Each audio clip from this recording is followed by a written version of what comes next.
চলো বন্ধুরা, আজ তোমাদের দেখিয়ে দিই দারুণ স্বাদের মোচা বাটা। প্রথমে মোচার বাইরের অংশটা রান্না করে খাওয়ার পর এই ভেতরের অংশটা নিয়ে নিতে হবে। এরপর একটা ছুরির সাহায্যে এইভাবে কেটে নিতে হবে। তারপর সমস্ত মোচাগুলোকে আমি সেদ্ধ করতে দেবো, এই কারণে প্রেশার কুকারে দিয়ে দিলাম, তাড়াতাড়ি হবে বলে। সামান্য একটু নুন দিয়ে একটা সিটি দিয়ে নেব। এরপর দেখো মোচা যেহেতু একটু রঙটা কালো হয়েছে, তারপর কাঁচা লঙ্কা আর রসুন কেটে নিয়েছি। এরপর মিক্সিতে কালো জিরে, কাঁচা লঙ্কা, রসুন আর মোচাটাকে এইভাবে পেস্ট করে নিয়েছি।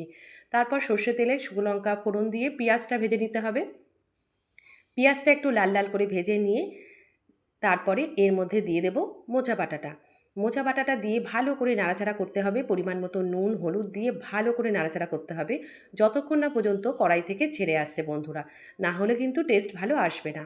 যতক্ষণ পর্যন্ত কড়াই থেকে না ছেড়ে আসে ততক্ষণ পর্যন্ত ভেজে নিয়ে সামান্য একটু চিনি দিয়ে দিতে হবে স্বাদ ব্যালেন্সের জন্য। ওপর থেকে কাঁচা তেল দিয়ে ব্যাস দারুণ স্বাদের মোচা বাটা। অবশ্যই ট্রাই করো বন্ধুরা, জাস্ট অসাধারণ লাগে গরম